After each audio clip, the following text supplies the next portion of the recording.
Dubai has made me a better musician, especially with the crowd. Like, it can be daunting sometimes to music is a great way of, like, I don't know, expressing yourself. I love it. I think I played like 4,000 songs over the space of 4,000 different songs. Yeah, I started when I was maybe 3 or 4. Wow.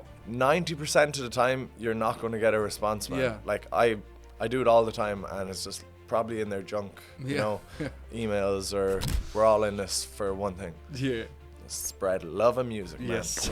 No, I'm sure it will come back, but I have 6 or 7 originals that are like ready to rock right now. I recorded this. It's actually a very funny story how this came about, but like they give out about rates and stuff, you know. Oh, that's how do you get paid that much? All you're doing is because I done like 10 years practicing, man. Exactly. Yeah, I know what I worked for, and I, like, you know, you're worth it, man. Like, just have confidence in yourself. I think that gets you a long way as well. Yeah, you can see who's listening, who's not, and who's paying attention, and it makes you feel good about yourself. Like, if you know they're vibing to your music, it's like, if you have any requests, please keep them to yourselves. Really? Yeah, this is what I say every gig. It works. That's the laughing part. Oh my God. Now it's the shittest joke of all time, but you have to kind of put yourself out there. It's not gonna, the gigs are not gonna come to you, you know. I think it's very authentic as it is, but I want to do something that someone is not doing. Okay.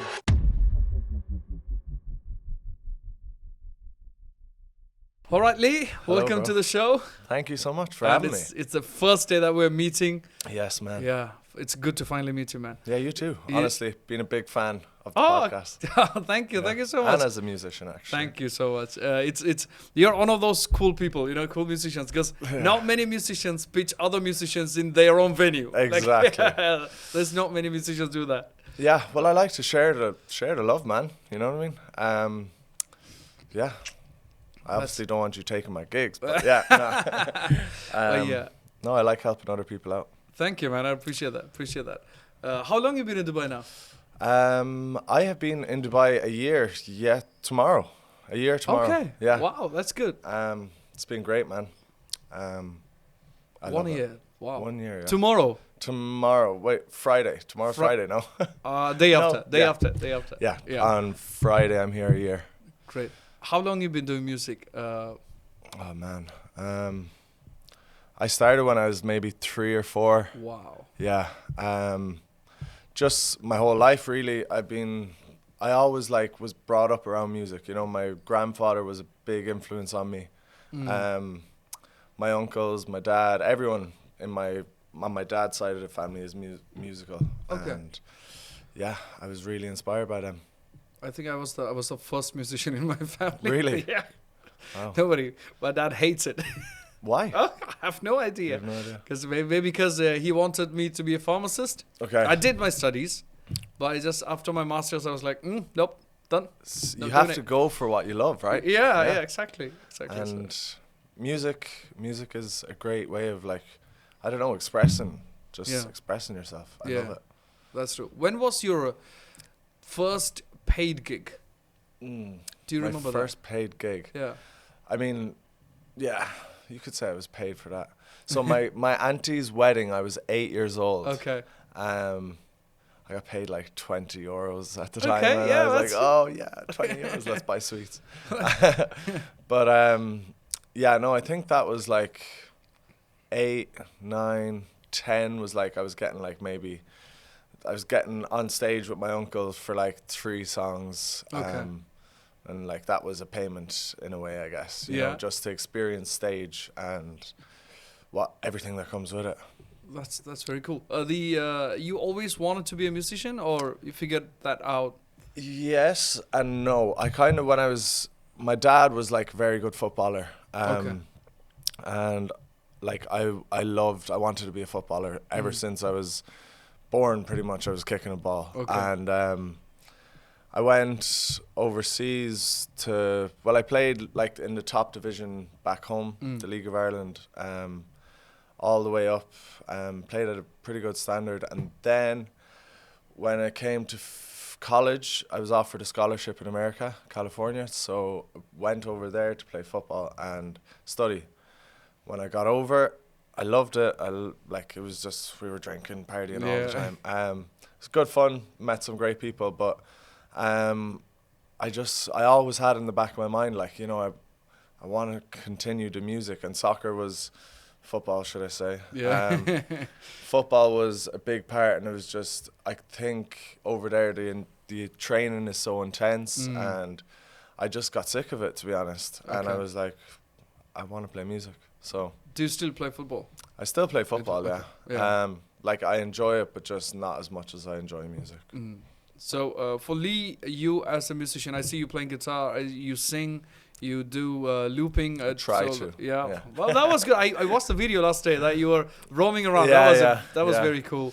That's kind of a Dubai thing. It's Yes. not what I usually do, but yeah. kind of like, I don't know. I think Dubai has made me a better musician, especially with the crowd. Like, it can be daunting sometimes to, you know, try and crack a joke on stage and no one laughs. No, you know? but It's like, that's true. Yeah. So you, Lee, how would you describe yourself as a musician? I You're don't know. singer Bang average. We all are. We all think. We all think about yourself.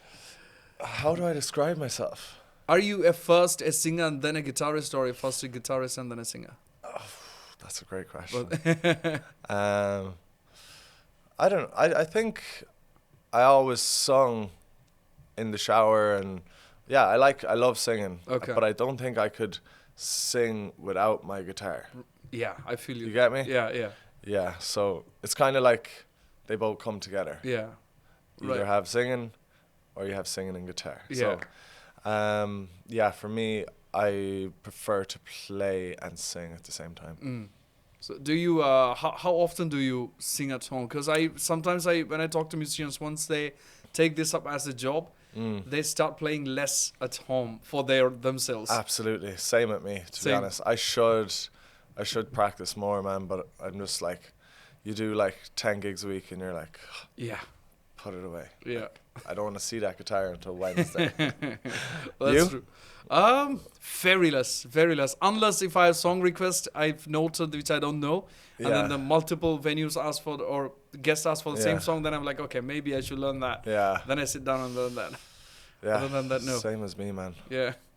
I don't even go and learn the song. I'll just wing it on stage sometimes. Yeah. And it works. I don't know how. Well, I think it works. Yeah. Probably not to the audience. Yeah. So one question, because I told Robbie the same, because there are more musicians coming into Dubai. Yeah. And then they find work and stuff. But you're one of those, I would say, very few musicians who got busy in the first year. Yeah, right? man. I was very busy. So for any musicians, let's say they are planning to come here or they are already here. Yeah. How do you approach to get more work? Like, what do you do? You go to the limits, man. Go to the venues? Yeah, you go to the venues. Okay. I just went around for the first week. Okay. And just knocked on doors and was like, hi, I would like to speak to a manager. Yeah. And then I actually done it last night again. You're just constantly like finding network and, you know, it's all about kind of who you know, and you have to kind of put yourself out there. The gigs are not going to come to you, you know. You got to go find them, especially when you first move over. It's a big city and you're like, you know. Yeah. But no, it worked out.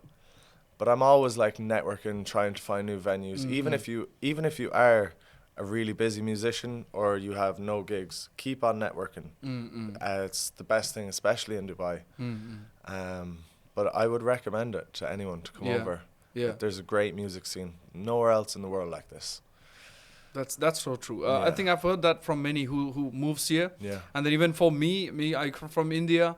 There, I don't think I'll make a living out of music unless I have a backup plan. Yeah, exactly. Or something. Dubai is great. And it's like that pretty much everywhere else in the world, unless you have a one-hit wonder and you get famous. Like it is a hard industry to be in. Yeah. Because it's onshore and it's like, you know, but in Dubai it's just never ending. I love it. Yeah. I'll never leave. That's true. Ever. Before this, you were in Ireland. You're playing gigs in Ireland, oh? Yes. So I've been traveling now for a while. For music or just travel? Music. The last 3 years I've been traveling a lot. I actually played on cruise ships with Princess Cruises. That's got some experience, right, on the cruise ships. Yeah, that was a great experience. Yeah. But a lot of work, like you're doing maybe 4 to 5 gigs a day. And I mean, it is rewarding. Yeah. Of course, it's rewarding. And I think I found myself more as a musician doing it. But it's just a lot of gigs with not a lot of time off. Right. Yeah, so you get like 1 day a month off. Wow. And you're working like 8 hours a day maybe. Wow. Yeah. Yeah, that's a lot compared to what we're doing now, right? Like yeah. But you get to see the world as well. Yeah. For free. True. So that's true. Yeah, it's a win. It's a win overall, but yeah, you just have to read the crowd, I guess, when you're on them, because like the average age on a cruise is I think 78 or something. Okay. So yeah, you have to learn old songs, new songs, everything. Just expand your repertoire. I think I played like 4,000 songs over the space of 4,000 different songs. Yeah. Oh my god. Over the space of like 7 months. Damn, that's a lot. That's a lot. I never knew that many songs that I don't know them. I just read them from an iPad, but yeah, it was insane. Oh man, it's great. You know, when I started, because I come from India, right? So most of the songs that we do here in the venues are totally new to me. I didn't grow up with any of these songs. So every single song, even I have had instances where somebody asked me, like initially when I started gigging, someone comes to you and ask you for one of those well-known songs, just like Wonderwall or the Sweet Caroline. Yeah. I didn't know that song existed. I never knew. Just imagine somebody playing in a venue. That's a good thing. Yeah, somebody coming and asking Sweet Caroline, and the musician saying you don't know the song. That's so weird. Yeah. So I had to sit and sing all these songs. I mean, learn all these songs. So when I started, I only had around 30 songs. Okay, that's all you need, really. Adding. Yeah, I kept adding. So when you said 4,000, I was like, whoa. Yeah, I don't know 4,000 songs, like, but the being able to play that 4,000 even with an iPad, that's something. Yeah, you just make up the chords, wing it. That's what I do. Every song can be played in 4 chords. Oh yeah. 4 or 5 chords, man. Yeah. And like with the looper, I started looping properly when I got to Dubai. Like Martin Goh was big. Oh yeah. He was a big influence when I first got here. I was like, wow, that guy is a genius. And he is a genius. Yeah. If you're watching Martin, you're a genius. But I really got into the looping, and now I think I'm okay at it. But yeah. What station do you use? Same as you. 600. RC 600. Okay, yeah. great. Yeah. Great machine. Great. But yeah, how are you finding the gigs? I don't know. Initially, I think the first contract came to me when I didn't have any plans to take up music. I was just doing open mics. Yeah. So from one of the open mics, one agent got in touch with me telling, okay, there is this thing. It's a contract. I think back then it was 5 or 6 nights a week in the same venue. Yeah. So when that came in, I was like, oh, this is cool. I mean, I'm doing open mics. I'm sitting at home and singing, but I can get paid on top of that. That's very cool. That's how the first one came in. And from the first venue, I got my second residency when they reduced 2 days from the first venue. Okay. That got filled up because somebody from the second venue was there in the first venue. So they got my contact. They offered me that. Networking, man. Yeah. And then, but I still feel like I've been very lazy in reaching out. I did reach out, but I don't think I ever reached out as much as others. That's when I think I got comfortable in getting gigs and then get into a stage where I'm doing like 4 or 5 gigs a week. And then I was like, okay, this is cool. I'm just going to be comfortable. But that's one thing I really did wrong back then, I think.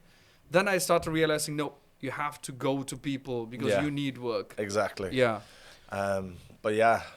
It's a big city, man. Yeah. And I think there is a lot of work here for musicians, but you just have to reach out. Yeah. It can be tiring, but it will be worth it. Like, even now, if you have, I don't know, like, it doesn't matter how many gigs you have, but even now, just constantly reach out. And like, 90% of the time, you're not going to get a response, man. Yeah. Like, I do it all the time, and it's just probably in their junk, you know, emails or... But it's still worth it. At least they get it, and it's like a wind off your back, kind of. You're like, all right, well, they know I'm here. Yeah. So if they want me, they'll, you know. Yeah, I don't know how it's a tough one. Yeah. Because I think different venues and different booking agents, they work different ways. Yeah. Some prefer finding musicians themselves. Some just like taking musicians. So yeah, I think we're gonna figure out as we go. Yeah. Every day is a learning curve, man. Indeed. And about the marketing, as you said, like finding gigs and stuff. How much has social media helped you? And to be honest, my partner does it all. Okay. Yeah, thank you, Alice. She does a lot of my social media and marketing. Actually, she does it all, to be honest. She's great. So, go on. So sorry. Do you reach out through social media or you prefer emails? Everything, man. Everything. If you can find a manager's number or WhatsApp or just search up the venue on Instagram, text their Instagram, you probably are going to be put on an automated response. Yeah. But you still reached out, you know. Right. And it has worked for me once or twice. That they're like, oh, thanks for contacting us. I will share your press kit or whatever with management. Right. And I did get a few gigs out of it. So it's definitely worth doing that as well. But yeah, the agents are great here as well. There's so many agencies, man. And some of them are a bit tougher to work for, but man, they're all, you know, we're all in this for one thing. Yeah. Spread love and music, man. Yes. And about the music, as because you get busy and you know how to find the gigs. I mean, you have done it. Yeah. So from that POV, apart from the music skills, which you consider yourself as average, but apart from the music, keeping that aside, what other skills have helped you to find more work, being an early musician? I think working in the bar back home during COVID just made me like more confident talking to people. And like I would recommend everyone in their lifetime work behind a bar for a week, a month, just do it, and your people skills, communicating skills will like dramatically improve. Right. I think that was a big thing for me, or exposing yourself, being vulnerable when you're young, kind of. Even like I'm gonna tell my kids when I have them, if I can have them, of course. Just get out there, do what you love, man, because by the time you're 30, I'm not saying it's too late, but you'll struggle more of communicating with people, I find, if you're not put in an awkward situation when you're younger. Yeah, I think it's putting us out there and getting exposed to different situations plus different kind of people, right? Yeah. I think that's a good learning curve, as in even for the gigs, I think we learn more from the bad gigs more than the good gigs, right? Absolutely. But as you said, when the crowd is not responding, how to handle that? Yeah. And if the songs are not working with the crowd, then you find out what songs actually work. And sometimes we have tough managers too. Exactly. Yeah, some venues. So. Oh, I know about that. Yeah. So it's all this stuff. So let's move to the other side of things, and original side. The original music side of you. Yeah. So do you plan on writing? What's your journey? I have a few songs written, one released on all platforms, but I have about 6 that are ready to go. Right. Just finding time to get into a studio and stuff is my next hurdle. Yeah. But I find it. I think I have like writer's block at the moment. You know, when you're just you sit down to write and you get 1 or 2 lines, and then you're like, oh, I'll leave it until the next day, and then it just doesn't get done. You know. Yeah. But no, I'm sure it will come back. But I have 6 or 7 originals that are like ready to rock right now. Just as I said, getting into the studio, getting it done. Sometimes I can be a bit lazy with that stuff. Yeah, do you record this in Dubai or? No, I recorded this. It's actually a very funny story how this came about. But I was in America. I went to this festival, and it was the first song I've ever written, should I say. Let Me Tell You, it's called. I was at this festival, and I was with friends, whatever, and we were walking past this tent, and I heard like a band rehearsing because they were on the main stage that night at the festival. So I was walking past, and I just stopped and listened for a minute, and then one of their drummer, actually, they were all having a cigarette break or something, and I just peeped my head in and was like, oh, sick tune, man. And then their drummer came out and spoke to me. And turns out he's like a music producer in LA. Sorry, in LA. And he was like, do you write any music yourself? And I was like, I only have one song written. I was like 18 at the time. And he was like, oh, play it for us. Come on in and play it for us. So I walked in to their tent. It was like beer everywhere. It was like a mess. And he handed me a guitar. And I played him this song, Let Me Tell You. And he was like, man, you have to play this with us tonight on stage. Would you do it? And I was like, I don't know if I'd be, but we went over the song a few times and they were like, no, you're playing it tonight on stage. So 10 o'clock at night came, they were headlining the festival and they invited me on stage to play my song and it was amazing. Wow. Afterwards, their manager was like, you know, our drummer has a recording studio in LA. He'd like to invite you down to record this song for nothing, for no fee.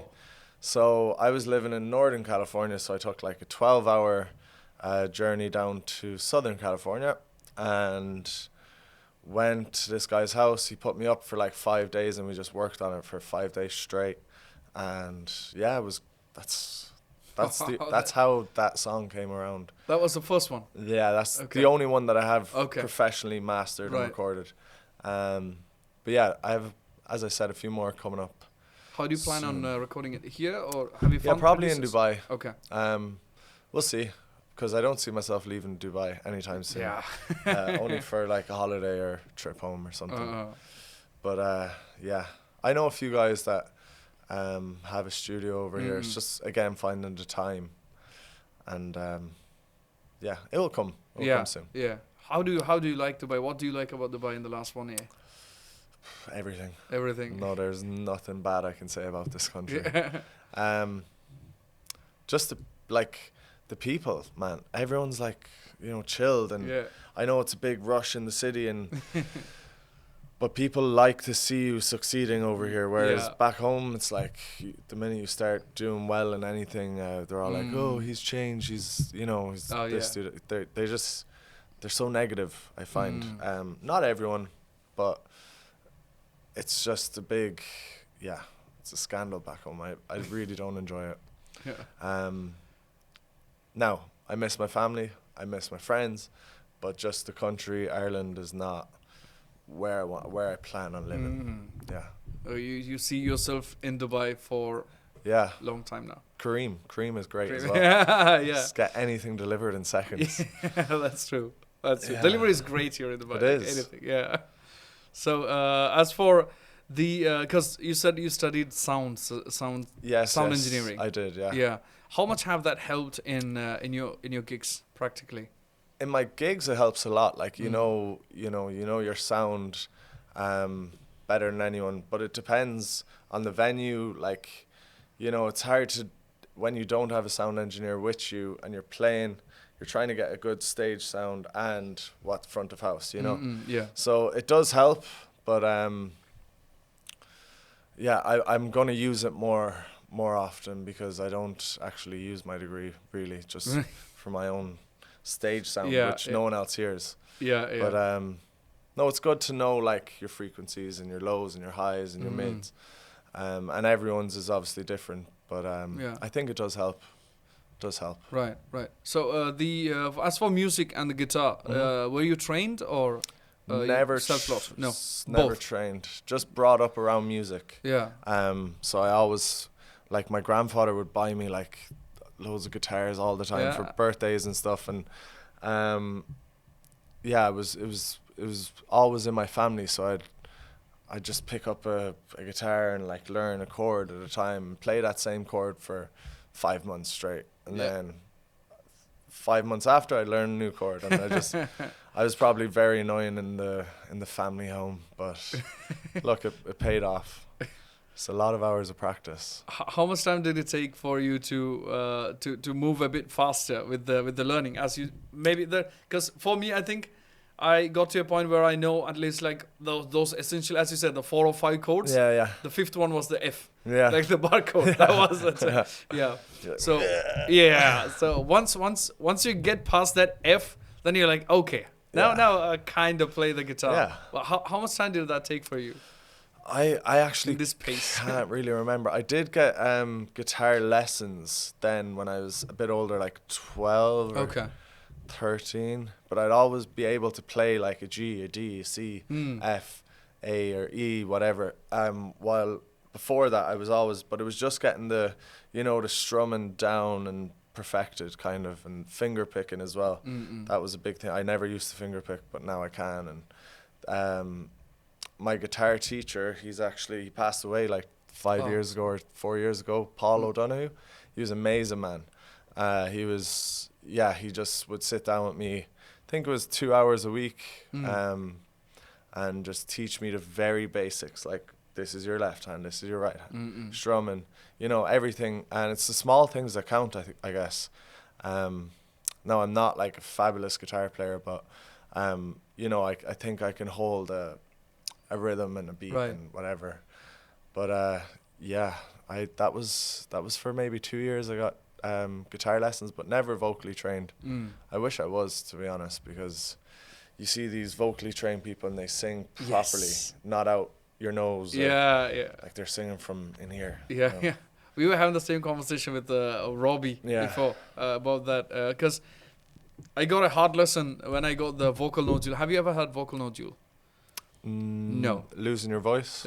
Kind of, yes. Straining the vocal cords? Yeah. You've had that? I've had that, a few times. Was it a long time ago? Haven't had any real problem with my voice. Only early gigs. Okay. Like when you're waking up and you're doing a 12 o'clock gig, it's like... Right. I know that's not early, but it's early for me. I think I had it, was it last year? I think last year or the year before that. I had the vocal nodule. It was very, not that extremely bad, but it was in the higher side of bad. Yeah. So I had the vocal nodule, and then there was no voice for around like 2 days straight. Okay. I couldn't speak, like it's only air coming out. Yeah. So there was no voice at all. Was that from singing? Yes. Okay. Well, it was partly from singing, but the problem was I got flu a couple of weeks before this happened.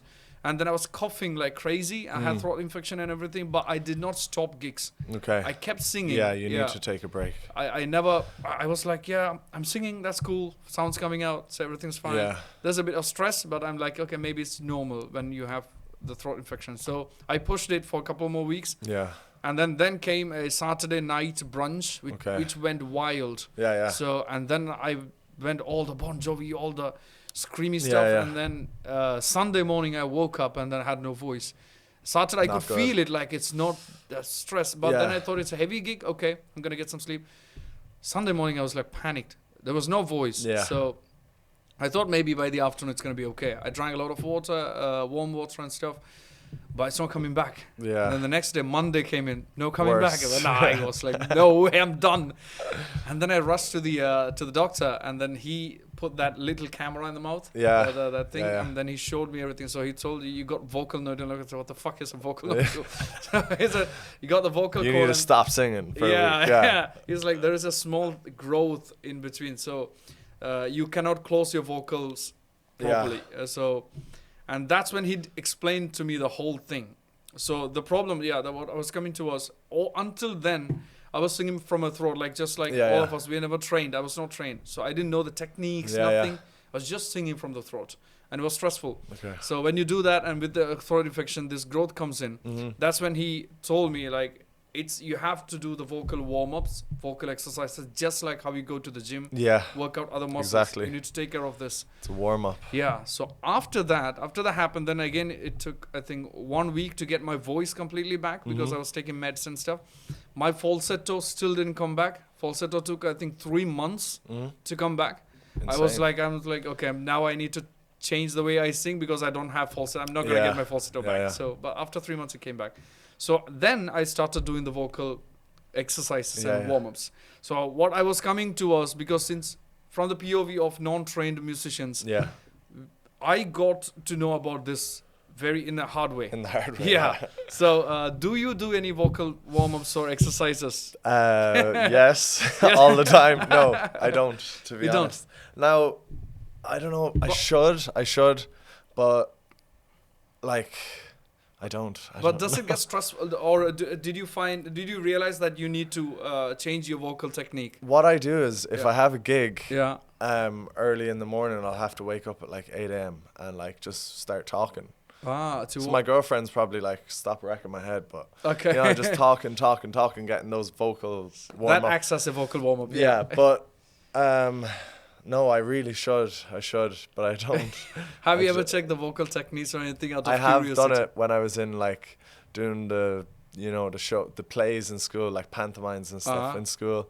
My music teacher, she would make me. Yeah. In school, obviously. We do like as a big class. We'd Yeah. Just never was for me, to be honest. Yeah. But yeah. So do you find your throat or your body tiring now when you do, like, you're doing 7 gigs a week now? Yeah. So do you find it tiring? I do. Okay. A little bit. Like the weekends are kind of, the recharge. The weekends are like busy ones. the busy because I start on Wednesday, finish on Sunday. Yeah. So when come Sunday, you're tired and you can hear it kind of in the voice. Yeah. But like with Dubai, it's not like I love it here because it's not like you don't have to go as hard as you can all the time. You can be kind of background music for some venues, and you can be a chilled vibe, which is great for the voice and for my energy levels as well. Yeah, that's true. You find that? Yeah. Some venues, because I try to balance it that way. Some venues I can just have some laid back tunes and then or even like a set, like your first set, just start off a bit chilled. People don't want rock and roll straight away. But that's kind of what helps me as well. I do a slow set at the start, then bring it up, slowly build it up, and my last set is always lively. Yeah. I think the best way to end the night. Yeah. But I do get tired on a Sunday. Yeah. But I love it, man. I breed it like it's what I do. Yeah. Same as you. It's just it's a thing that I don't think I'll ever get tired from. Like overall, I'll never stop playing music. That's true. I want to do it, and on my deathbed, like I love it.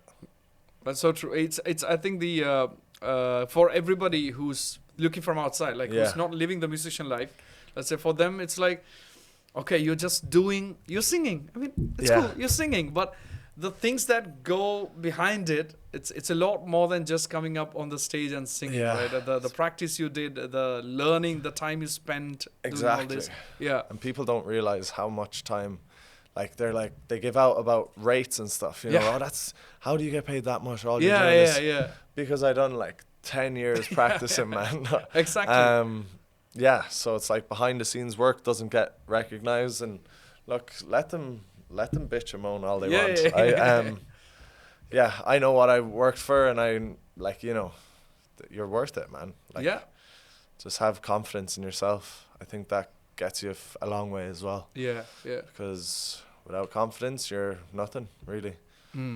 That's true. Yeah. So how do you see yourself in this coming season? Very busy, because you told you're booked. I think I want to stay. I'm doing 7 at the moment every week. Yeah. And that's enough. Like it's actually too much, in my opinion. But I still have my Mondays and Tuesdays off, so I go play football with the lads on Mondays, and Tuesdays spend with my partner, and we go on a date or whatever, and then it's just work all week. But this season, I think is going to be a good season. I'm excited, like, because it hasn't really started yet, has it? Like, it's just starting slowly to get busy up. Now, and it's like, I'm excited for it. Let's see what it brings. I'm doing the rugby sevens in a few weeks. It's a good kick. And then the F1 as well. So I'm excited, see what it see what it brings. Yeah, definitely. So during the Ramadan, we used to have the season break during the Ramadan. So that's Okay. the Ramadan, and then the summer is where everybody starts traveling. Yeah. Summer is usually quiet, but Ramadan's used to be dead. Okay. Like zero music. Yeah, you weren't allowed music, To, right? yeah. But it changed like 2 years ago. Yeah. Now we can still sing during Ramadan as well, which is a good thing. So now we don't have a cut off for music or a season break. Yeah. Right. So it goes all year round.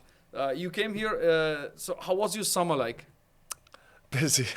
Yeah. That's good. Because I decided, look, I'm not going to fly home. Yeah. I'm going to stay, and while everyone else flies home, I might get all their gigs. Be the solution for the problem. Yeah. So I stayed, and I had a load of gigs. Really enjoyed it, but I think I done too much. You get me? Right. I was so tired every day. Like, I was doing like 2 Fridays, 3 Saturdays, 2 Sundays. So I was doing like 6 gigs just on Friday, Saturday, Sunday, and then Thursday, Wednesday. Like it was every night a week pretty much, and it was too much. But now I'm like chilling. What's your ideal favorite gig to play? How does your favorite gig look like? People that are interested in music in the audience. Okay. Busy but not like chaotic. Squash busy. And just people that will sing back to you and just good vibes, play what you want. Good managers in the venues, nice views. I think that's my ideal gig. What about you?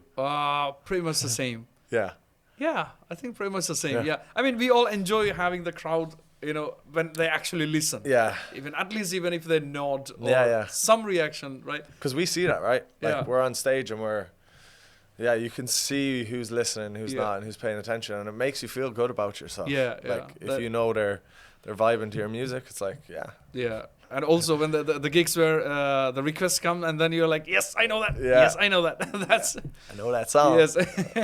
I want to be. I think my ideal gig would be. I want to take requests for the whole 3 sets. Yeah. That would be probably my ideal. Really? Yeah. I don't know like as a win. Like that's like a proper win. Yeah. I say at the start of every gig. So I just introduce myself. Hi guys, my name is Lee Wall. Yeah. Here to entertain you for a few hours. Hopefully you enjoy my music. If you don't, I apologize in advance. Yeah. But then I say, whatever, you don't usually get a laugh off that one. Then you say, if you have any requests, please keep them to yourselves. Really? Yeah. This is what I say every gig. Oh my God. Please keep them to yourselves. I take requests, but I don't play them. No way. Yeah, you didn't say that. It works. That's the laughing part. Oh my God. Now it's the shittest joke of all time, but it gets them, I think it gets their attention straight away. Yeah. So, but then of course I do say like, oh no, I'm joking. If you do have a request, let me know. I can't guarantee I know the song, but I'll do my best to play it. Right. That you should take that one. Yeah. Please keep. I do the last bit though. I always I think this thing came in my mouth, and then I keep repeating that thing for every gig. Like, if you got any requests, feel free. But I hope to God I know the song. Yeah, I do that for every gig. That's really nice. But I didn't see this coming. Yeah. That's cool. It kind of gets them laughing straight away. And attention. Yes. On you. So that's very nice.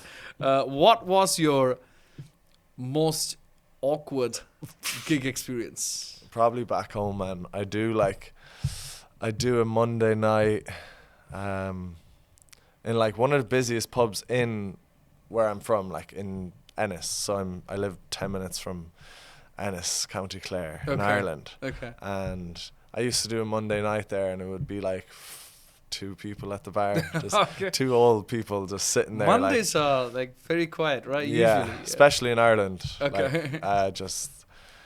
There is a Monday club that comes every now and again, but it was this particular night was dead, and just 2 old lads that were just probably back from the bog. So in Ireland we have like big fields that they work on for fuel, pretty much. They dry up land and they use it as turf. I don't know if you know. Yeah. But so they were probably just home from the bog. They were sitting at the bar, like, just didn't pay attention to me at all, and it was just awkward all gig.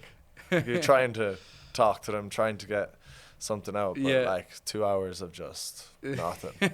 So I was playing to the bar staff. Yeah, pretty much. I think those are the gigs where we experiment. Right? Yeah, absolutely. New songs. Absolutely. Because no one's listening but yourself. It's a paid rehearsal. Yeah, exactly, yeah. I love them gigs as well sometimes. Is there any specific incident that you remember? Any I wouldn't call it bad, like weird or awkward incident from any gigs. I've had a lot of... Yeah? What was the funniest one? I don't know. Anything that you can remember on top of your head? Oh, it wasn't funny at the time, but now I look back and it's funny. So I used to play with this guy on electric guitar, Stephen Madigan. Yeah. Amazing musician. But we used to do like a two-piece. He'd play lead and I'd play acoustic, and just together I thought we were amazing. And we were in like the back arse of nowhere in Ireland. It's all small villages, right? Yeah. And we were playing, I think it was like a Friday night, and there was like 20 people at this gig. It was a quiet Friday night, and Steve had all his pedals, like this set up, and there was this one really, really drunk guy. Okay. He was just really annoying us all gig. We just didn't. I do not like that guy. Right. But he kept on coming on stage with us and like putting his arms around us. We were playing, and I was just like, "Fuck off, man," And he eventually bought us 2 pints. Okay. So pints were sitting on the table in front of us, but he was very, very drunk. Okay. Right? So he was like, well, "There you go, boys." And we were playing this in the middle of a song, and we seen him just like wobble back. Yeah. And just fell back and landed on the table. So the table smashed. Oh, the pints came all over us. Steve's pedal just stopped working. And it was like the first set of a gig. So Steve was had no pedal. Was it a busy gig? No, there was like 20 people there. Okay. But Steve was like freaking, I remember. He just got the guy off the floor and just like fucked him out of the pub. It was funny. But looking back on it now, it's funny, but it wasn't at the time. Because like pedals are worth, how much they're worth. They're worth a lot of money. And his pedal was fried after that. It didn't work again. No, I think he changed something in it and it started working again. But yeah, we were so mad. We were so mad at him. Oh my funny. God. What's your Mine was actually it didn't cause any damage, but that was my first. It was kind of an eye opener. Like I was telling Robbie also the same.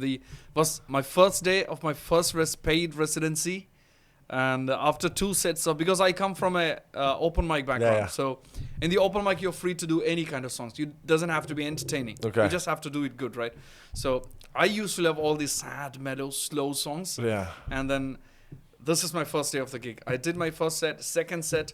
And I only had like 30 songs, so I was very calculative on what songs I do. I don't have any extra songs. Did 2 sets, came back to my table, taking my break, and I had 2 friends came to support me. Okay. And this lady comes way from the back of the audience, and she comes, "Hi, how are you? Nice music. Can you do some happy songs?" Like, no way. So that's... I thought they all were happy. Yeah. So that's... I never thought it that way, that how the song should be, because that's how I realized that the choice of song actually matters. It's not necessarily that you have to sing good. Yeah. But the choice of the songs really actually matter. Yeah, read the audience. Yeah. That's the first thing you do when you walk into a venue. And yeah. For that me, has happened to me a lot, man. Okay. You're not alone. That happened, quite a lot. I wasn't surprised. Now I'm thinking back, I'm not at all surprised that she came back and told, because my songs were like dead songs. Like, it was sad, heartbreaks, those kind of songs. But they're great songs, but but not for a crowd. Not for a crowd. Yeah, so you learn that. Yeah, that was a. But I'm glad that it happened on my first day of the gig. Exactly, because I didn't have to do 3 or 4 or maybe 3 months of shit gigs to realize that. I'm glad that she came and told me that. And then, but I was like shit nervous because she called. Now I was in a position where man, I signed this contract, and in the venue, I'm not making the crowd happy. Yeah. That was like very worrying. And my friends were like, just stick to your plan. Just Stick do to the your last plan. set. Because it's so last minute to change Exactly, the set list. Do what you planned. For the next gig, just do what's necessary. But that can be great as well, like the audience, just a simple thing like that. Yeah. Someone coming up and being like, you know, play a happy song. Yeah. You're like, oh shit, I'm not playing happy songs, so I need to. It can be. It's a good thing. That happened to you. Yeah. Exactly as you said. But it can be like, sometimes it can be daunting. Yeah. Like people approaching you. Oh. And you're And like, then- am I good? Yeah. Am I good? No. And then they stamp it. Nope, you're not good. Yeah. We're not enjoying. That was weird. That was very nerve cracking. I would say. For the third set, I was very nervous. I was looking at where's that lady sitting. Has she left? Yeah. Yeah. Because that was the one thing I can really remember. And then the other ones, there are a couple of them where just like what I told you, like somebody asking a very well-known song that anybody would know. Yeah. And then I'm like, nope, I don't know that song. Just imagine somebody asking Hotel California, Wonderwall, and then you're like, I don't know. who sings that? I always do that. Even if I know the song, I'm like, I don't know that one. Well, It's a shit song. I was dead scared to ask for requests Really? until maybe like 2 years ago. And then I was like, no, you need to go and then ask for requests, regardless if you get maybe 90% of the songs you don't know, but at least you get the list of the songs that people want. Yeah, do you like write them down? I do. Yeah. I do. I still have a list on my iPad. So you'll learn it. Yeah, so whenever the request comes in, I add it to my list. And then you see a pattern, right? Multiple gigs, people ask for this The certain same song, yeah. Then you know, okay, this is in demand. Yeah. So then I start covering that. And even now I keep doing that. Just keep doing it, man. Yeah. On the cruise ship, that's like I was playing songs for people or for artists I didn't even know, like, because they, back in the day, like in the 80s, 90s, I kind of was all pop and what's popular and but the oldies is the best music around. 80s. It is. Oh 80s. my God. 80s was the golden time of music, I think. I couldn't get that 80s feel in any other era, I think. 80s towards maybe it stretched out a bit to the 90s. Yeah. And then maybe a bit back, but Then after it just 2000s, got like, computer all music for the mainstream. mainstream. It's all softwares and stuff It for is. the most part. There is a band called Peach Puffs. I don't know if you know them. They don't perform actively at the venues and stuff. They're really good. In like it's all one of those. You remember the phase where the Green Day was there? Yeah. The kids come up and then they build a band and everybody plays instruments. They enjoy. They have fun. This is another band. So I was literally telling them, like, we need more of you guys rather than just somebody putting a backing track or have pre-produced music singing on top of that. We need people playing real instruments. Yeah, man. And then don't let it die. Yeah. We need to keep that going. Yeah. Yeah. That's why you don't use backing tracks, do you? Zero. I have zero disrespect for people that use them, but for me it's just I like the authenticity. Authenticity of like live music with no tracks and just it's you, man. You know, this is you playing. And you get that pride. I don't know if that's the right word. You get that happiness out of creating something live and giving it to the audience, right? The loopers are great. Yeah, they're so great. True. I love looper because it's completely eliminated even the thought of having backing tracks. Yeah, you don't need anything at all. Do people approach you saying, "Oh, what tracks are you using?" Ever? They do sometimes. And sometimes audience look like he's even playing that. He's not playing. Because I sometimes I do the loop and then I'll put the guitar behind my back or whatever and just sing, and they're like, "How is he playing?" Yeah, where's that coming from? So that's one thing I do say as well. Just so you know, guys, it's a good thing to actually interact with your audience. To say, guys, by the way, everything you hear on stage is live. Yeah. No backing tracks, no, it's all live. I'm using a loop station and I actually explain what you do. That can take up a few minutes of a gig. Yeah. So like, I'm like, so everything you hear is live, and then you do your drum and then you say, and now, this is all during your sets. Yeah. And I feel like that's a way of engaging with your audience as well. Yeah. More so.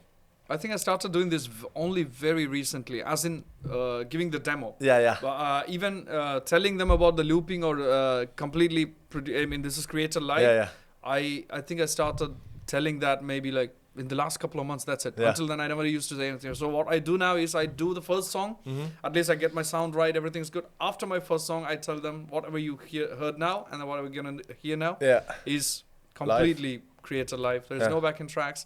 And then if the audience, somebody is listening, actually listening to what I'm saying, then I do a small demo. Yeah.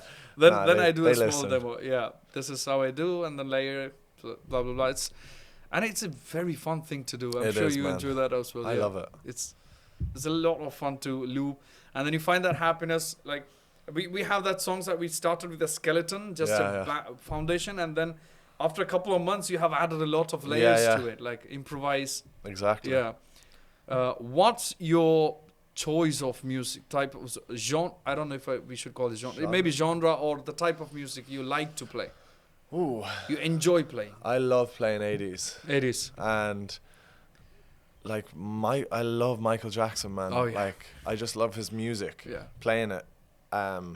So different. Yes. And I don't know, there's really complicated chords in there. Every song has like different changes, different, and it's just I like playing his music. What's your favorite song of Michael Jackson? Man in the Mirror. Oh. By far. Yeah. It's my favorite song of all time, probably. You sing that too? I sing that, yeah. There's really nice chords in that as well. Yeah. But yeah, that, or I love country music. I love Luke Combs. Oh, yes, me too. Luke Combs is probably my favorite singer at the moment. But Michael Jackson is overall. I think just his songwriting and like he composed the drums, he composed the bass, like everything is him. Right. You know, and like I don't know, did you watch his "This Is It" tour thing? I did. I think long time ago. Yeah, I did watch that. Yeah. And he's like he'll stop everything if one beat is out, and he'll be like, "All right, we're starting again." Yes. Like, it's just he's so detailed. Well, he was. God rest his soul. I think Prince was kind of the same. He was very perfectionist. Yeah. Perfectionist. Yeah. And I think, their music is just moving. Yeah. It's amazing, man. I like playing his Billie Jean because you get the crowd attention the first time. That once you get that, people are like, "Oh, we know this song." Yeah, I need to start playing that actually again. It's a very cool song to play. It in so long. And it's easy to loop too. Yeah. It works well with the loop station. And the loop comes, the country music. Did you listen to the recent one, the country album by Post Malone? Yeah. You did? You like it? I like it. I like it. I do find that a lot of these artists are just going into country because it's easy to write a country song, like Beyonce, Post Malone. Like, I do think Post is a great musician. He's great, but just like, do you really think it's really country? Yeah. Yeah, not sure. No. It's like a mix, isn't it? Yeah, that's true. And like same as Beyonce, I think they're all trying to come into the country scene now to do something different. And fair play to them, but Luke Combs, I think, is authentic. Yeah, man. I love his song with the Luke Combs, the Guy for That. Yeah. I love that one. I play that for the gigs too. I love that song. Yeah. I need to learn it. It's probably 4 chords, is it? Yeah, just 4 chords all the way. All the way. Very nice song as well. I like the second verse. It's very cool. Yeah. Very cool. And the whole album is collaborated with different artists. Okay, yeah. Yeah. I don't think there is any songs at all which he did all by himself. Wow. It's all the songs are collaborated with other country artists, which is cool. Yeah, it is. Yeah. Definitely cool. Country, I dived deep into country, not that deep, but I started exploring more on country when I started playing in the venue that I play in now, the Blacksmith. Okay. Because it's a steakhouse, so it's more West country type. So then that's when I explored more of country music. And I was like, this is very cool. It's cool to play. Easy to play. Easy to play as well. Yeah. But there is I don't know if that's general, there is a general negative feeling towards country. I don't know if you have noticed. Yeah. Big House, you know Big House? Big House, the So I was on his show, Pulse Radio, a couple of months back, and he asked me the same question because he asked me what's my favorite genre. I told him country. So he asked me the same question. Why do you think there's a bad rapport for country? What do you think? I didn't have a clear answer then. I didn't know what to say. America? No, I'm joking. No, I don't know. I never I could think figure out it's why. catching on more. Yeah, it is. Like, it definitely is. Like, I don't know anyone that like hates country music. Yeah. It's very pleasant. I mean, there's very less heartbreaks in country music. It's beer, beer, fields, having fun, chilling, countryside, pick up trucks. Yeah, exactly. But yeah, I don't really have an answer for that. Yeah, me too. I don't know what I said back then, but then after that I kept thinking like, why would it be? I couldn't find a really good answer to that. Yeah. Like we keep wondering the same. It's changed and evolved so much now as well. Country music, so it's more accepted now, I think. Yeah. Than before. Yeah. Yeah. Are you into blues? I love blues. Yeah? Yeah. My grandfather plays strictly blues. Like, just plays the saxophone and the harmonica and sings. He's amazing. Yeah. But he got me into blues. Like, just, I love the riffs. Yeah. Oh, yes. Those are the best parts. Blues. Yeah, I love it, man. The guitar licks, everything. Yeah. What? How many instruments do you play? Only the guitar, or? No, I can, like, it's hard to say. I can play maybe 7 instruments. Wow. Like, I can play the drums, not to the level of what I can play guitar, but I can play the guitar, the bass. I kind of do play the bass on stage. Okay. I just have an octave pedal. Oh, yeah. Change it into a bass. I play a bit of the piano. I'm actually going to start. I'm going to get myself a piano soon, and.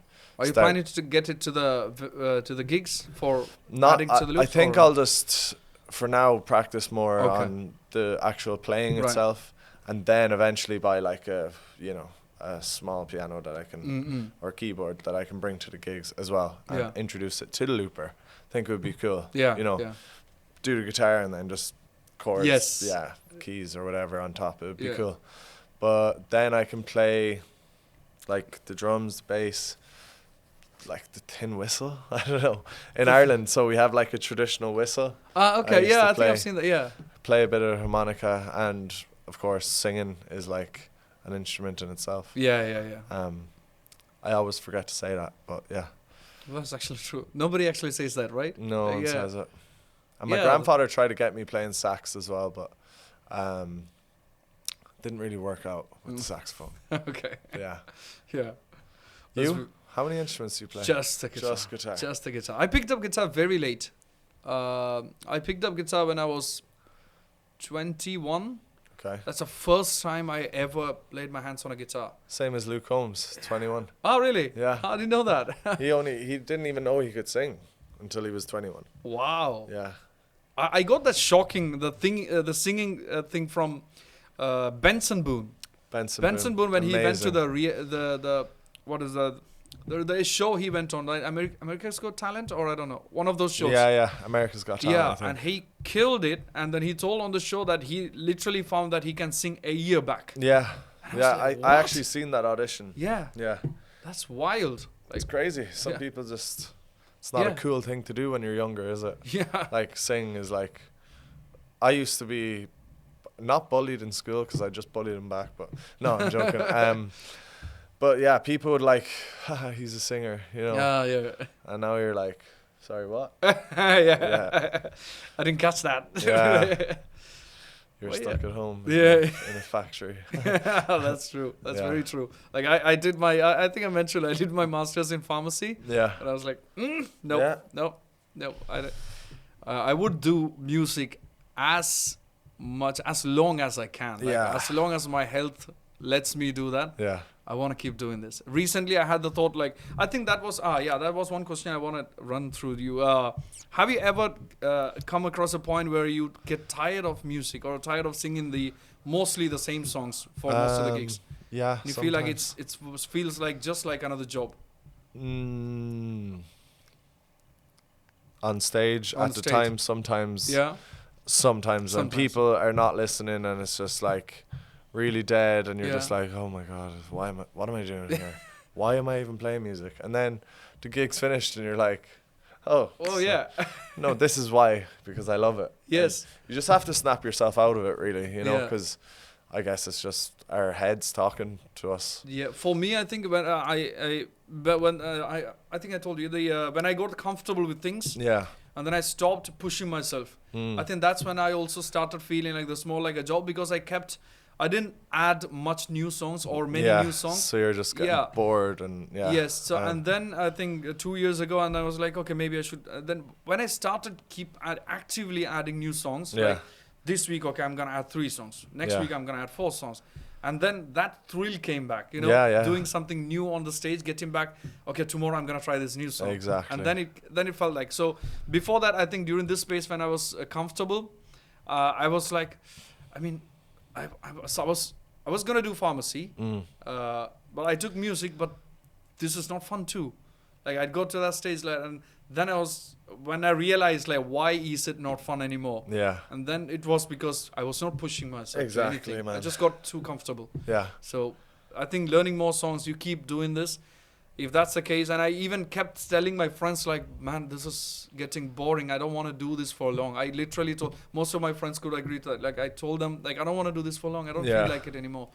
But then when I started doing new songs, then I was like, no, this is fun actually. Yeah. I mean, we are not realizing how blessed we are to do what we do, and we don't acknowledge that enough. Yeah. We just take it for granted for the most part. Yeah. Yeah. So I would now, at this stage, as you said, like I would love to do music as long as I can. Yeah. As long as I'm able to. Man, it's great. Yeah. It's great. It's like that dream job. Yeah. It really is. It is. It really is. Yeah. And we work like how like couple of hours a day, like 2, 3, 4 hours a day, and then you're chilling. Yeah. That's the life we got. What do you do on the days of the gig? Like, you're working at night, but during the day, you sleep? No, I actually try and wake up a bit early. Okay. What's early for you? Like early is like 9 or 10. Okay. 9. Okay. That's early. That's early, yeah. Or 8 maybe. Right. And then I'll like try and go on a run or go to the gym, and then I tend to like just explore Dubai all the time. Ah, okay, I have a few good mates that come with me. Quinn is like, I'm with Quinn nearly every day, and we just go exploring, like just mall to mall, or then we'll go skiing one day, and then we'll go to the beach the next day, and we'll go look at guitars. Oh yeah. Sit by the pool. Have ice cream, just eat good food, and it's really great. Was this the first time you came to Dubai, or have you been visiting before? No, this is the first. You came and then moved here. Yeah. See, I was playing on the cruise ships, and my girlfriend is a teacher out here. Right. So we were trying to do long distance, worked for a few months, and then she was just like, "Look, move to Dubai. Start a life. You can get far here." I didn't really ever expect to live in Dubai, but when I met her, I've known her since I was like 15. Okay. But when we got back in contact before I went on the cruise ships, and then she always had in her head, I'm going teaching in Dubai, and it wasn't an option for me really. Well, it was in the back of my mind, but she was the reason why I came, and I ended up I think I'd done 2 different contracts on the cruises, and I just didn't enjoy it. So I was like, you know what, time to do something new. Right. Moved to Dubai. Didn't have a job when I came, but I got lucky. I know one of my dad's friends is actually an agent out here. Okay. And the minute I landed, I got a phone call, and it was like, oh, can you cover 3 gigs for me this weekend? Wow. I was like, yeah. And then from that, it went on to introducing this guy, and I was very blessed, to be honest. But if it wasn't for Alice, my girlfriend, she has really done so much for me, and to get me over here, she's been amazing. That's lovely. Yeah. That's lovely. Yeah. You? How long have you been in a relationship? Going on 3 years. Wow. Beautiful. Yeah.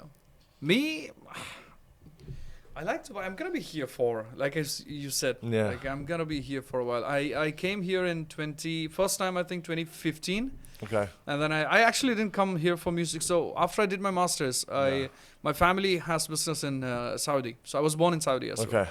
So the clinics, hospitals and stuff. And then we had a export company too. Mm-hmm. So I wanted to somehow escape my family business. Like, your dad is the worst boss you can have. Yeah, there is man. no worse boss than your own father. So I just wanted to escape all that circle. So I tried to pitch him a project in Indonesia. Yeah. That worked out, and then I spent, I think, 1.5 years in Indonesia. Okay. But he didn't actually let me go. Like, so he used to follow me too. Yeah. So and then it was like, no, plan is a flop. So from there, and then I realized like Dubai is a great market for what we were doing. We were exporting charcoal from Indonesia. Okay. So I pitched him like, let's expand to Dubai. So he was like, okay. So but I told him, let's see. This is going to be my project. Let me take care of things. Okay. So that was my escape plan. That's how I came to Dubai. So I came to Dubai in 2015, and then I set up my company here, everything. Okay. And then I did that till 2018. 2018. So 2018 went really rough, like the typical anyone who runs a business. And then also somebody who doesn't listen, and my dad used to tell me things because he's been in business since I started seeing him. Yeah. So I never listened. I didn't want to listen because I just want to escape. So I'm just a young guy who has no experience in doing anything much. Yeah. Doing all these mess ups. So 2018 went really bad. Okay. And then, but that was the best time because I had a reason to quit that. Yeah. So that's now when I see that. So I was like, no, that's not working out. So that's when I wanted an escape plan from my escape plan. Okay. So I need to put my head up. That's when I realized there is things called open mic running. Yeah. So I went to open mic. I used to sing. I felt good. Then it slowly rolled into the music. Yeah. So 2015 I came in, spent 3 years doing the business and stuff. So you're here a long time. Yeah, 10 years 10 now. years. Yeah. Man. I'm not leaving until they throw me out. Yeah. Same. Yeah. This is home. Like I feel like home here more than India. Yeah. So, I like it a lot here as well. I don't see myself or any of us leaving anytime soon. No, it's just It's a good place, especially for us musicians, man. It's man. So good. Dubai is probably the best place for us musicians. It is the best place in the world. Hands down, the best place. There's a lot of problems that we have in other places, like the racism, whatever it is. Yeah. Dubai it checks all the boxes that you want a perfect place to live in. Yeah. Like, you want luxury, you have luxury. You want safety, you have safety. You have everything. Anything that you want is in Dubai. Yeah, true. So come to Dubai, Habibi. I come to Dubai, Habibi. But yeah, that's great. So yeah, that's it. So the one final question. So let's say in 1 year. So you're here in 1 year. The next 1 year, where do you see yourself? What's your plans like? Where do you want to get to? You want to do more gigs or you want to release more music? I want to release more music. Okay. And start getting in that writing mindset. But it's such a risk, man, when you're spending all this money on a song that... Oh, yeah, exactly. 2 people might listen to it, and you're like, now it is an investment in yourself, and I do recommend it, but it's like, I think... It gets very expensive. Like it can get very... Producing songs, especially, Yeah, it can get... And I just need to get up and do it, really. And... if it fails, it'll probably make me a better person, Yeah, exactly. That's, like, my first one wasn't anything big. Like, it was small hit. I would say that was because if somebody listened to your song and they asked to play with them on a stage, it's not bad. Yeah, no, it was good, but, like, it wasn't a big song. Hit. It wasn't a big hit, like, but, it's cool. Just to even have a song on Spotify and Apple Music. It is very... You see your name beside other artists. Oh, my God. That feels so great. It is. It's good. Yeah. But, More music. More music. Yeah. And I think... Yeah, like... I don't know how to explain it. Maybe, like... Start bringing in, like, more of a unique sound... I think it's very authentic as it is, but I want to do something that someone is not doing. Like, okay. I don't know. Maybe. Find your own unique stuff in music. Maybe start playing, I don't know, just getting better guitar. Yeah. Like, just improving all the time, I guess, in the next year. I want to have, I want to be known more. Right. But it takes time in Dubai, because it is big... It's massive here. Yeah. Like, people think it's a small... Yeah. It is big. It is huge, but it's small at the same time. Yeah. I don't know. It's... I don't know. What do you see yourself doing in the next year? I wanna next year. I wanna do more gigs for sure. Okay. Maybe like I wanna cap it up at 6 gigs a week. Yeah. But then I have this entertainment company too. Not Okay. like it's a small. I have a trade license basically. Yeah. So Yeah. we try to supply artists. We try to do small events and stuff. Okay. So I want to be able to. Basically, the whole idea is because if we don't sing, basically you don't make money. Yeah. Yeah.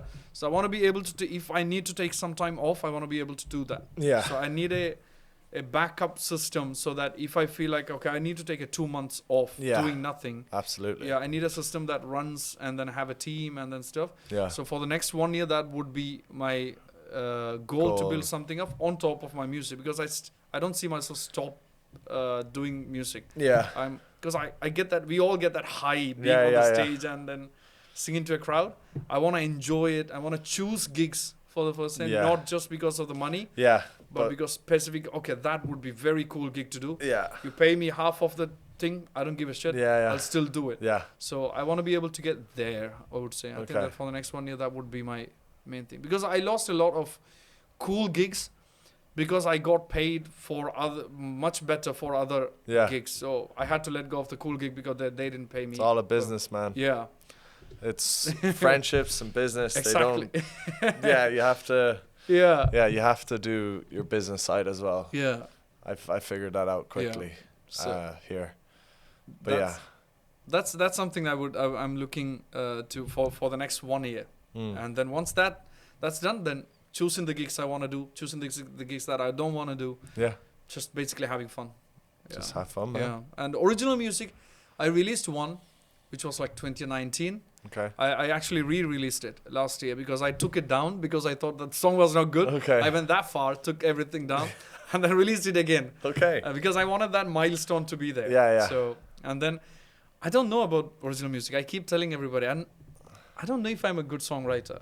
That's the thing. Like, have you tried though? I tried very hard. I'm good with coming up with riffs and melodies on the guitar. Yeah. I have like bunch of them recorded on my voice note.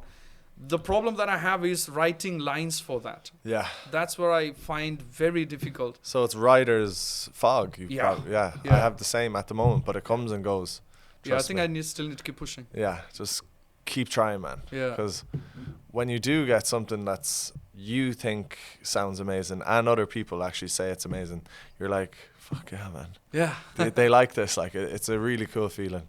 Yeah. That's but just keep pushing. Yeah. I would say for you. I have one country song that I think I heard it. Yeah. Yeah, it's amazing. That's good. It's need to so I need to finish that. I didn't. No, the other song. You might have the other one. It's not released yet. The country one. Oh, okay. The country one's planning to come out next month. Okay. So I still need to finish it. We haven't finished the recording yet. Yeah, My friend is helping me out with that.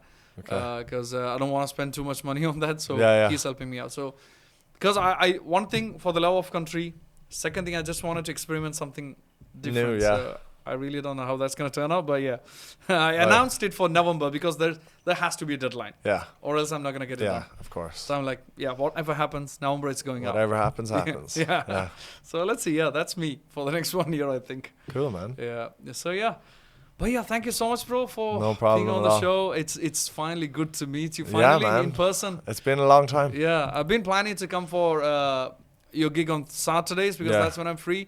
But now you're busy. No, I don't have a residency on Saturdays. Okay. But some gig comes on Saturdays. So one Saturday I was doing Abu Dhabi. Yeah. Last Saturday I was doing Ripe Market. Okay, cool. This Saturday I'm looking at myself free. If definitely if there's no gig, definitely I'm coming there because it's a good weather. I ride motorcycles, so I've seen that actually too. Yeah. So I love when it's evening, I prefer to keep the car in. Yeah, just take the bike out and then go out. So do you go out into the desert and stuff? Or? No, I did not because I changed my tires. I have an adventure bike, but I changed my tires to road tires. Okay. So I need to change it back to off-road so I can, or else it's gonna be so messed up. So I want to go, and also I'm not a expert off-roader, so I'm gonna mess it up for sure. But that's the fun of it, right? This season I wanna get down to doing that. Yeah. So let's see how that goes. You into motorcycles? No, I'm able to ride them, but I don't have one. Okay. No, but are you into it? Do you like it? I like everything. I just like boy stuff or man stuff. I don't know. I shouldn't probably say that because women do it too. But no, I like I just like doing fun stuff. Yeah, I'm up for anything all the time. But you have to be, man. Life is short. Yeah, exactly. Like exactly my point. Yeah, do what you love. Yeah, explore things. Exactly. Yeah. All right, man. So yeah, thank you so much. I mean, we didn't realize 1 hour just flew by. It did. It really did. Yeah, that felt like a very short conversation. Yeah. But anyway, thank you so much, bro. I'm pretty sure we'll have you again for a follow-up episode sometime. Yes, man. Yeah, to see where we both are after 1 year. Yeah. Let's see. Yeah, no, it'd be great. I'd Yeah. love to do it again. Yeah. Thank you for the opportunity. No problem, man. Thank you Had so a much great for having. And until next time. Until next time. Yep. See you guys.